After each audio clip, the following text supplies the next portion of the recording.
Fala pessoal, tudo bem com vocês? Bora atualizar as notícias do Timão porque tem jogo importantíssimo contra o Racing pela Sul-Americana nesta quinta-feira. E ó, tem novidades no time, mudanças na escalação, lesão de atacante e mais novidades sobre um possível racha no elenco. Tudo isso eu vou te trazer a partir de agora. Chega mais, eu sou o Chico Garcia, inscreva-se no canal e vamos junto. Você já se inscreveu no canal? Tem conteúdos todos os dias aqui. Tá acostumado a ver os meus vídeos? Chegou agora por aqui? Gostou do conteúdo? Então se inscreva, é só o que eu peço pra você. Beleza? Vamos lá, gente. Vamos tratar das notícias do Timão, que tem um jogo importantíssimo contra o Racing nessa quinta. Eu sei que tá todo mundo pensando no jogo contra o Cuiabá, que ficou pra segunda-feira, inclusive, né? Depois do domingo de eleições. Sábado tem rodada, domingo para tudo. Na segunda-feira, o Corinthians encara o Cuiabá fora de casa, um jogo fundamental para suas pretensões dentro do Brasileiro. Tinha vencido o Atlético Paranaense na última rodada, saiu da zona. Com a vitória do Vitória durante a rodada, o Corinthians voltou para a zona do rebaixamento, mas está em vias de sair se continuar com esses resultados. Então a vitória contra o Cuiabá ela é fundamental na segunda-feira. Não vai ser muito fácil, mas esse jogo da quinta, ele ganhou um contorno mais decisivo, porque embora a gente saiba que o foco está na segunda-feira, Ramon e Emiliano Dias estão sentindo uma pressão que ela não existia até a queda na Copa do Brasil. E a queda na Copa do Brasil, ela acontece para o Flamengo, diante de um contexto todo de bastidores e de derrotas que o Corinthians teve nos bastidores para o Flamengo, e de um confronto em que o técnico Ramon Dias deixou a desejar em algumas escolhas. Então, essa pressão veio para ele. Também tem outro indicativo, outro fator.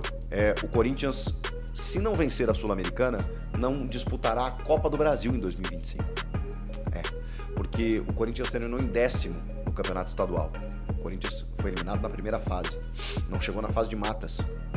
E com isso, terminando em 10º, ele não pega nenhuma das 6 vagas no ranqueamento via Campeonato Estadual para disputar a Copa do Brasil do ano seguinte. A outra maneira seria chegar na Libertadores via Brasileiro. Para isso, teria que estar entre os 6 colocados. O Corinthians hoje está na zona do rebaixamento, faltando 7, 8 jogos. Ou vencer a Copa do Brasil, o que não é mais possível, ou vencer a Sul-Americana, porque isso lhe garante, inclusive, na próxima Libertadores e lhe dá a vaga na Copa do Brasil. É a única maneira nesse momento. Então, ganhou um contorno mais importante. A Copa do Brasil é uma competição muito rentável, em que o Corinthians gosta de jogar e é mais uma oportunidade no calendário de você arrecadar, de você ter prestígio, de você ter bilheteria, e nesse momento não está sendo possível. Então o Corinthians vai ter que brigar por essa Sul-Americana. E também para amenizar um pouco o fato da eliminação na Copa do Brasil e, claro, somando com uma permanência na Série A nos próximos jogos, é a chance de título que o Corinthians tem na temporada. Então, vai com força máxima sim. E o que significa força máxima? Ir com o que você tem de melhor. O Ramon vai ser obrigado a fazer algumas mexidas, até pelas escolhas equivocadas que ele fez nos jogos contra o Flamengo, no seguinte sentido: estaria de volta o famoso losango. O que é o losango? É aquele meio de campo com um volante abrindo o meio de campo, 2 vértices, com 2 jogadores, um pela direita, outro pela esquerda, e um meia na ponta desse losango, normalmente o Rodrigo Garro. Seria, na teoria, um 4-4-2 com 3 volantes e um meia e 2 atacantes. Na ausência, ou melhor, na possibilidade de você escalar o Memphis Depay, já que ele não estava inscrito na Copa do Brasil, ele obviamente se auto-escala, ao lado do Yuri Alberto, que é o artilheiro do time na temporada e que até tem favorecido o jogo do Yuri nos últimos tempos. Com isso, o Memphis já seria uma troca imediata. Depois, a gente tem algumas outras possibilidades, como por exemplo, o Mateuzinho tá com um corte na cabeça, levou 6 pontos, se eu não me engano, com aquela entrada do Bruno Henrique, que ocasionou inclusive a expulsão do Bruno Henrique no jogo. O Fagner seria alçado à condição de titular. E aí, a gente precisa associar uma coisa à outra. É claro que tem uma questão médica aí que faz com que o Ramon, nesse momento, pelo menos em todas as prévias, escale o Fagner como titular. Mas é curioso que isso aconteça justamente depois de sair a notícia de que o Fagner seria um dos jogadores incomodados com Ramon Dias, pela sua não escalação nas últimas partidas.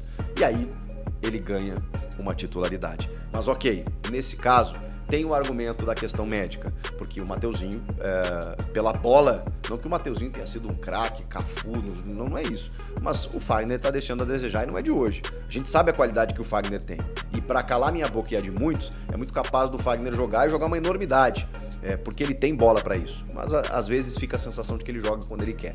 O fato é, o Fagner deve ser titular. Na dupla de zaga, o André Ramalho tá tendo uma queda técnica e uma sequência de jogos muito grande, então daqui a pouco ele pode alternar. O fato é que o Kaká retorna, né? O Gustavo Henrique foi muito mal, o Kaká parece que teve febre na noite anterior, isso revelado pela comissão técnica, então ele assume a titularidade, ao lado do André Ramalho ou do Félix Torres. A gente ainda não sabe, mas com o Fagner na direita e o Matheus Bidu na esquerda. Essa deve ser a defesa com o Hugo Souza no gol. Meio de campo, o José Martínez deve abrir o meio campo. Ele não foi bem nos últimos jogos, é verdade, mas a gente sabe do que ele é capaz ali no setor de marcação, ele sabe jogar. Na segunda volância, o Charles vem, acho que, digamos assim, cativando essa posição, né, para ser um segundo homem pela marcação que ele tem, por sair jogando com a bola, com uma qualidade muito boa. E ou André Carrilho ou Breno Bidon, que é esse segundo, terceiro homem, né? Que é esse cara que pode tanto buscar a bola na defesa quanto armar o jogo. Tanto o Breno Bidon quanto o André Carrilho possam fazer essa função. Então tem uma duvidazinha aí nesse sentido. E essa ponta do losango seria de Rodrigo Garro. Seria. É claro que eu não tenho informação aqui, mas vamos lá. Os dois jogadores que estariam descontentes com a comissão técnica de Ramon Dias e Emiliano Dias nos últimos dias: Fagner e Igor Coronado. Durante o dia, o Twitter oficial do Corinthians publicou uma foto aleatória do treinamento e tal com Igor Coronado. Foram duas fotos, na verdade. Foram a mesma postagem com duas fotos, colocando um 77, que é o número do Coronado. Só para dar uma moralzinha. Quando vira, eu tô gravando esse vídeo na madrugada, quando vira da meia-noite, da quarta para quinta, que é o dia do jogo contra o Racing, o Corinthians, a sua rede social, posta um card para dizer que hoje é dia de Corinthians, já estamos no dia do jogo. E o jogador escolhido para estar nessa foto do card é Igor Coronado. Pode ser uma coincidência? Pode. Pode ser porque ele é um jogador do elenco? Pode. Mas eu tô com um palpite de que ele vai ser titular. Pelo descontentamento, pro Ramon tentar apaziguar um pouco as coisas, para dar uma segurada, uma preservada no Garro, que estava visivelmente cansado no jogo de domingo, e aí ele ficaria mais disposto, mesmo sem ele entrar no segundo tempo, para o jogo de segunda importantíssimo contra o Cuiabá, e aí dá uma chance pro Coronado. A rede social do Corinthians, ela meio que entregou isso. E o Coronado foi uma figura-chave nos dois confrontos pela Sul-Americana contra o Fortaleza, em que o Corinthians amassou o terceiro colocado do Campeonato Brasileiro. Num modelo de 3 volantes e 1 meia. No modelo 4-4-2, no modelo de losango no meio. Em que o Ramon estranhamente abdicou nos jogos contra o Flamengo. Pois agora não. Agora ele tá vendo que a batata tá assando, a pressão tá muito grande, a pressão da torcida, da opinião pública e do que ele precisa fazer no time, inclusive uma pressão interna. Então, existe um indicativo. A gente só vai saber 1 hora antes do jogo, mas o indicativo é esse. 3 volantes, losango e esse meia não sendo Garro, sendo Igor Coronado, com Memphis e Yuri Alberto no ataque. Pelo menos é isso que eu acho que vai acontecer. Uma possibilidade, não para titular, mas para ficar no banco de reservas, seria do espanhol Héctor Hernández, que estava inscrito na Copa do Brasil, não foi utilizado contra o Flamengo, o Ramon preferiu não utilizá-lo, mas não estava na Sul-Americana. Ele não pôde jogar os confrontos contra o Fortaleza, por exemplo. Na última, quando você passa de fase, né, você pode fazer algumas trocas nas suas inscrições. E o Héctor Hernández entrou, juntamente do Alex Santana. Então, o Héctor Hernández poderia estrear na Sul-Americana, estando relacionado para esse confronto contra o Racing, pois ele acabou sofrendo uma torção no joelho direito no treinamento. Foi uma lesão no ligamento colateral lateral, e significa que ele está fora da temporada. Ele foi inscrito na Sul-Americana, mas não joga mais esse ano. Então o Héctor Hernandes ficou realmente para o ano que vem. O Alex Santana, como eu disse, foi inscrito e é um que pode muito bem pintar. A gente já imaginou que ele fosse ganhar alguns minutos contra o Flamengo, isso não aconteceu, mas agora mais uma vez vai estar relacionado e agora devidamente inscrito na Sul-Americana.